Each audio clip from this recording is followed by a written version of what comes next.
Hello friends, आज हम discuss करेंगे एस्टर्स की केमिकल रिएक्शंस के बारे में। देखिए, एस्टर्स की बात करें तो ये दूसरे एसाइल डेरिवेटिव्स की तरह nucleophilic acyl substitution reactions show करते हैं। देखिए, एस्टर का जो कार्बोनाइल कार्बन होता है वो एल्कोक्सी ग्रुप के -I इफेक्ट की वजह से इलेक्ट्रॉन डेफिशिएंट हो जाता है। देखिए, ये हो गया एल्कोक्सी ग्रुप, तो इसके -I इफेक्ट की वजह से यहाँ पर पार्शियल पॉजिटिव चार्ज जनरेट होता है और इसी पॉजिटिव चार्ज की वजह से न्यूक्लियोफाइल इस कार्बन पर इजीली अटैक कर सकता है। फिर यहाँ से ये इलेक्ट्रॉन्स डबल बॉन्ड में कन्वर्ट होंगे और ये ग्रुप यहाँ से एलिमिनेट हो जाएगा।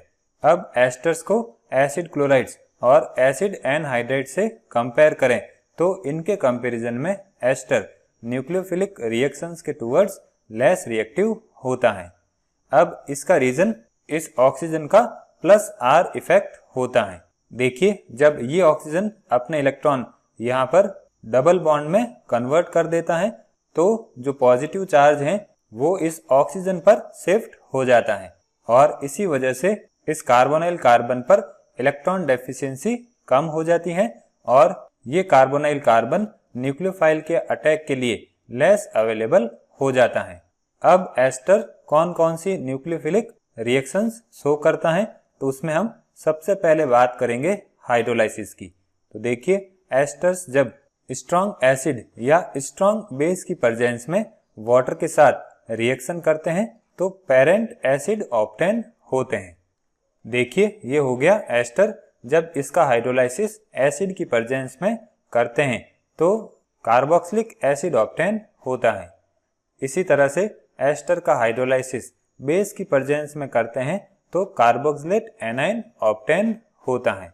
अब देखिए, एस्टर के हाइड्रोलाइसिस में हम कैटालिटिक फॉर्म में स्ट्रॉन्ग एसिड्स का यूज कर सकते हैं, लेकिन हम स्ट्रॉन्ग बेस का यूज नहीं कर सकते क्योंकि जो कार्बोक्सिलिक एसिड ऑब्टेन होता है वो बेस के साथ रिएक्शन करके सॉल्ट बना देता है।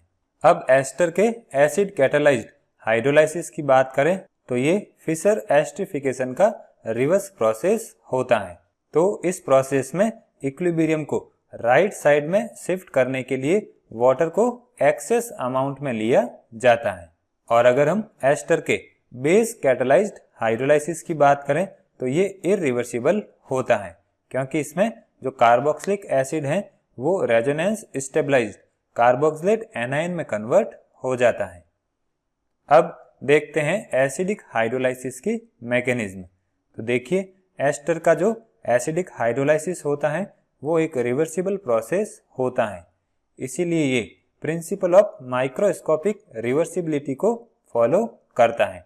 देखिए, इस प्रिंसिपल की बात करें तो इसमें जो रिवर्स रिएक्शन की मैकेनिज्म होती हैं वो फॉरवर्ड रिएक्शन की मैकेनिज्म के सिमिलर ही होती हैं। देखते हैं इसकी मैकेनिज्म। तो देखिए, सबसे पहले एस्टर के इस ऑक्सीजन का प्रोटोनेशन होगा और फिर ये इलेक्ट्रॉन यहाँ पर शिफ्ट हो जाएंगे, इससे कार्बन पर इलेक्ट्रोफिलिक सेंटर जनरेट होगा। अब यहाँ पर वाटर मॉलिक्यूल न्यूक्लियोफाइल की तरह अटैक करेगा और ये टेट्राहेड्रल इंटरमीडिएट बनाएगा। फिर नेक्स्ट स्टेप में यहाँ से एक प्रोटॉन इस ऑक्सीजन पर शिफ्ट हो जाएगा। फिर यहाँ से अल्कोहल मॉलिक्यूल और यहाँ से जब H+ रिलीज होंगे तो कार्बोक्सिलिक एसिड ऑब्टेन हो जाएगा। अब देखते हैं इस मैकेनिज्म को कौन कौन से एविडेंस सपोर्ट करते हैं।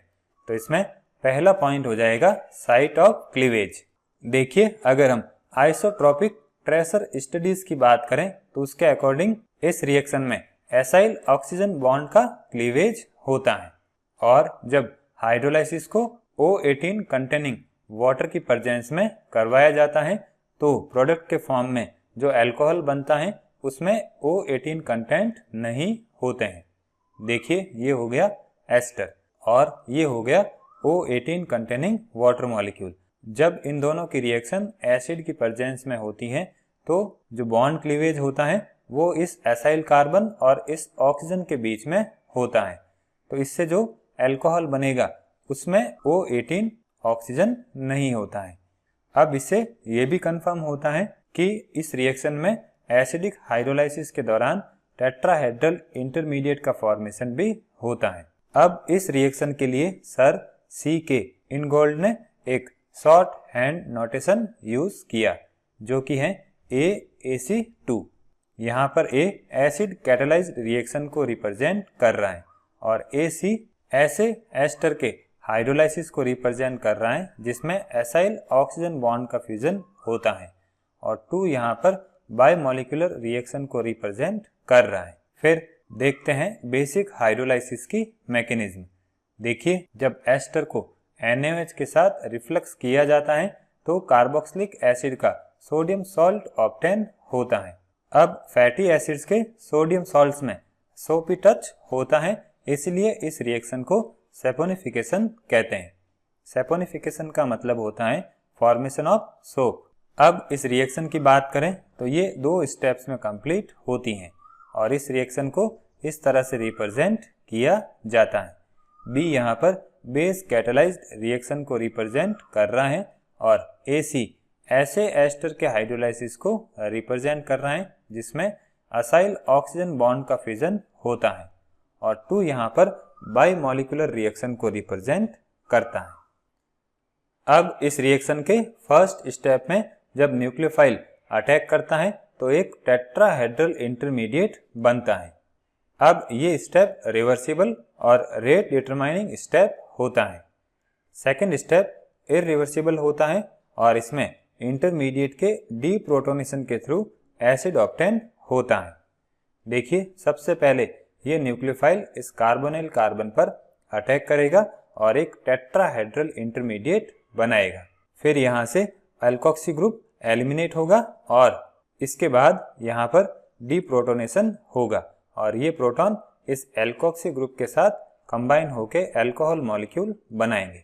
फिर एसिड की प्रेजेंस में ये कार्बोक्सिलेट एनायन कार्बोक्सिलिक एसिड में कन्वर्ट हो जाएगा। अब देखते हैं इस मैकेनिज्म को कौन कौन से एविडेंस सपोर्ट करते हैं। देखिए, अगर हम काइनेटिक स्टडी की बात करें तो उसके अकॉर्डिंग ये एक सेकेंड ऑर्डर रिएक्शन होती हैं। मीन्स एस्टर का ऑर्डर फर्स्ट होगा और बेस का ऑर्डर भी फर्स्ट होगा, तो इस तरह से ओवरऑल रिएक्शन सेकेंड ऑर्डर होगी। अब साइट ऑफ क्लीवेज की बात करें तो उसको हम आइसोटोपिक ट्रेसर टेक्निक के थ्रू कंफर्म कर सकते हैं, और ये टेक्निक एसाइल कार्बन और ऑक्सीजन के बीच बॉन्ड क्लीवेज को रिप्रेजेंट करती हैं। मीन्स इसमें जो न्यूक्लियोफाइल यूज किया जाता है उसका ऑक्सीजन O18 होता है, तो ये O18 इस एल्कोहल मॉलिक्यूल के साथ कंबाइन नहीं होता है।